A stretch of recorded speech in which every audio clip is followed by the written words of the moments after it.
નમસ્કાર મિત્રો. એક ખાસ સૂચના. પરણેલા પુરુષોએ આ એપિસોડ જોતા પહેલા તેમની પત્નીની પરમિશન અવશ્ય લઈ લેવી. હા, ખાલી ખોટું વાંકમાં ના આવું. દરેક પરણેલા પુરુષોને આ પોતાની જ વાત હોય એવું લાગે છે.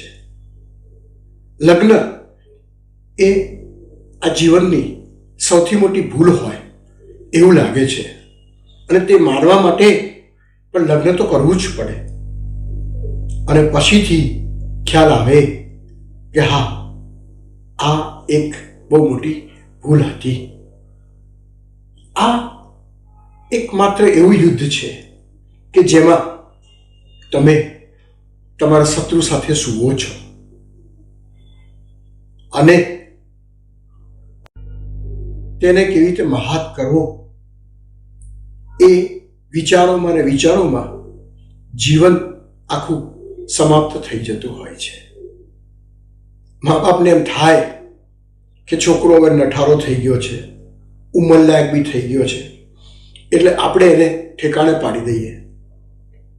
પણ લગ્ન પછી સમજાય છે કે ખરેખર ઠેકાણે કોણ પડ્યું. સ્ત્રી એ નારી શક્તિ છે અને પુરુષ એ સહન શક્તિ છે. અહીં એ વાતનો ખ્યાલ રાખવો પડે છે કે પુરુષ જ્યાં સુધી પરણતો નથી ને ત્યાં સુધી અધૂરો છે, પણ પરણે છે એટલે પૂરો થઈ જાય છે. સુખી લગ્ન જીવનનું રહસ્ય શું? એ હજુ પણ એક અકબંધ રહસ્ય જ છે. આમ તો આપણો દેશ એ પુરુષ પ્રધાન છે, એટલે સામાન્ય રીતે તો અહીંયા પુરુષો સ્ત્રીઓ પર જ વધારે અત્યાચાર કરતા હોય છે. પણ હવેના સર્વેમાં આવ્યું છે કે સ્ત્રી પર જે અત્યાચાર થાય છે તેના 1/3 પાર્ટમાં પુરુષો પર પણ અત્યાચાર થાય છે. પણ પુરુષો માટે આ ન કહેવાય ન સહેવાય એવી વાત છે. આ પુરુષો બિચારા બાપડા રહે છે.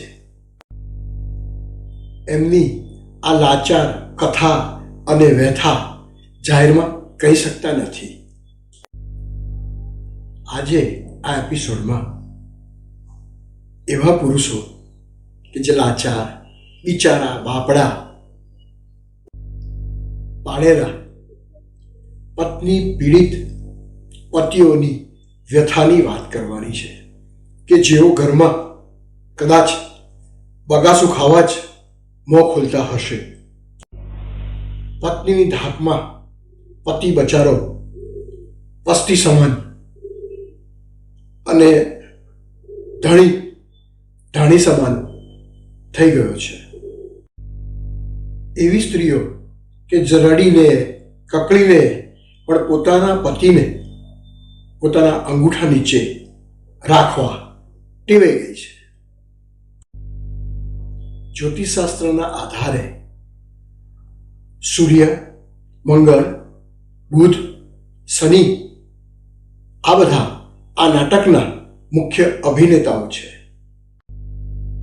જેમાં બુધ અને શનિને શાસ્ત્રકારો નપુંસક માને છે અને સૂર્ય અને મંગળને યોદ્ધા કે શૂરવીર માને છે. જ્યારે બુધ આ સૂર્ય મંગળની અડફેટે ચડી જાય છે ત્યારે જાતક ભીરુ ડરપોક થઈ જાય છે. ખાસ કરીને જન્મ લગ્ન કે ચંદ્ર લગ્નથી બીજે કે 8મે બુધ બેઠો હોય તો આ જાતક મોટે ભાગે પત્નીની અંડરમાં જ હોય છે, પત્નીના અંગૂઠા નીચે છે, અથવા તો જેને કયાગરો કંઠ કહેવાય કે જે પત્નીની હામાં હા અને નામાં ના કરતો હોય. આવું જ્યારે બુધ અને શનિ સપ્તમ ભાવમાં હોય ત્યારે વધારે પડતું જોવાય છે. જો પુરુષ જાતકની કુંડળીમાં સપ્તમ ભાવમાં સૂર્ય મંગળ હોય તો પત્ની સર્કસના રિંગ માસ્ટરની જેમ વર્તે છે અને પતિ પર યથાશક્તિ ત્રાસ ગુજારવાની ક્ષમતા રાખે છે. આવા લાચાર પતિઓની આપણે જુદી જુદી કુંડળીઓ દ્વારા વાત કરવાની છે કે જેમને હાથડા કર્યા હૈયે વાગ્યા છે. તુલા લગ્નની આ કુંડળીવાળા જાતક તેમના પત્નીથી ખૂબ જ દુઃખી છે, લાચાર છે. પતિને પિયર નથી એટલે જાય પણ ક્યાં? અઠવાડિયામાં 2 કે 3 વાર પતિનો વાંક હોય કે ના હોય, પત્ની તેની સર્વિસ કરે છે. જે કઈ ચીજ વસ્તુ હાથમાં આવે તે પર પતિ પર છૂટી ફેંકે છે.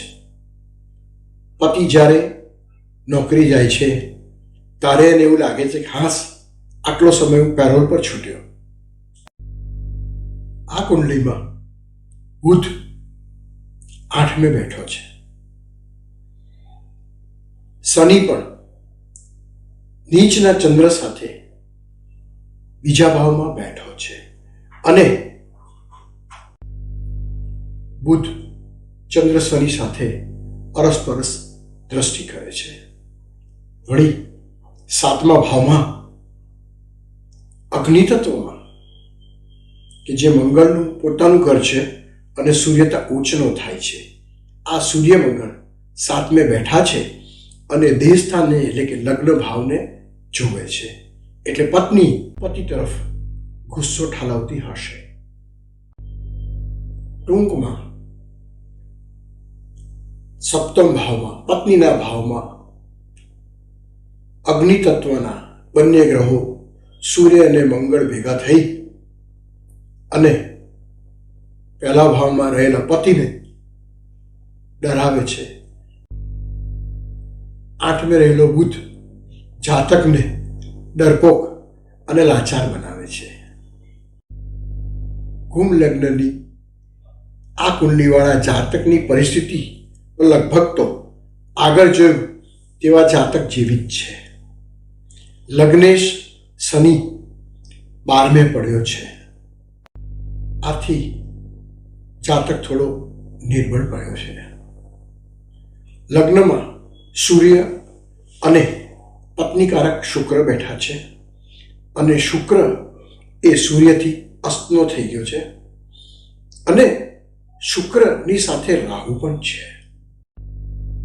અહીં સૂર્ય એ 7મ ભાવ અર્થાત પત્નીના ભાવનો સ્વામી છે અને 7મે મંગળ અને કેતુ બેઠા છે પત્નીના ભાવમાં. શાસ્ત્રોક્ત રીતે કહેવાય છે કે કેતુ પણ મંગળ જેવો જ છે, એટલે 2 મંગળની દ્રષ્ટિ લગ્ન ભાવ પર પતિના સ્થાન પર પડે છે. બીજા ભાવમાં બુધ બેઠો છે, તે પણ મીનમાં નીચનો થઈને. આથી આ જાતક પત્ની પીડિત તો કહેવાય જ. ઘરમાં ઝઘડો થાય અને ભૂલ ગમે તેની હોય પણ સોરી તો પતિને જ કહેવું પડે. જો વધુ દલીલો થાય તો પત્ની શસ્ત્ર તરીકે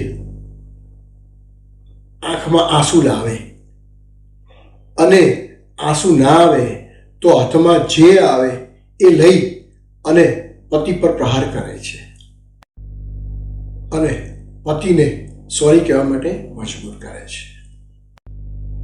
કન્યા લગ્નની આ કુંડલીવાળા જાતક સમાજમાં તો બહુ વગદાર છે, લોકો તેમને સાંભળે છે, પણ આ જાતક ઘરમાં આવતા જ ચૂપ થઈ જાય છે, તેમનો અવાજ નીકળતો નથી. આમ તો કહેવાય કે બુધના બંને લગ્ન, મિથુન લગ્ન અને કન્યા લગ્નવાળા જાતકો વાચાળ હોય, એની વાચાળ પ્રકૃતિ હોય, કારણ કે તેનો સ્વામી બુધ છે અને તેઓ તર્ક વિતર્કમાં પણ નિડર હોય છે. પણ અહીં થોડો કેસ જુદો છે, કારણ લગ્નેશ બુધ 6ઠે ખાડે પડ્યો છે. તેના પર વ્યવભાવથી શનિની પૂર્ણ દ્રષ્ટિ પડે છે. સપ્તમ ભાવમાં તો શુક્ર ઉચ્ચનો થાય છે, સાથે રાહુ પણ બેઠો છે. આથી એમ કહેવાય કે જાતકની પત્ની સુંદર, સુશીલ, શિક્ષિત અને ઉચ્ચ કુળની હોય તો પછી આ જાતક શેનો પીડિત હોય? પરંતુ ચંદ્ર કુંડલીથી આ વાતને સમર્થન મળે છે. જાતક 100% પત્ની પીડિત છે. ચંદ્ર કુંડલીથી જોતા 8મે બુધ એકલો બેઠો છે, બીજે શનિ એકલો બેઠો છે અને એકબીજા પર પરસ્પર દ્રષ્ટિ કરે છે. ચંદ્રથી સપ્તમ ભાવમાં સૂર્ય મંગળ યુતિ સંબંધમાં છે અને વધુમાં મંગળ ઉચ્ચનો થાય છે, એટલે જાતકની પત્નીનો પાવર પણ, ગુસ્સો પણ ઉચ્ચનો જ હશે. આ ગ્રહોના સંયોગથી જાતક માનસિક રીતે પત્નીથી દબાયેલો અને પીડિત છે.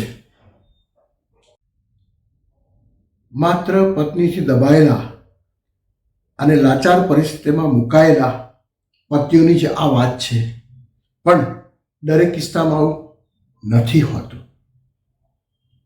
તો આજનો આ એપિસોડ આપને ગમ્યો હોય તો જરૂરથી લાઈક કરજો, જેથી અમને આવા બીજા સારા કન્ટેન્ટ પર એપિસોડ બનાવવાનો ઉત્સાહ ટકી રહે.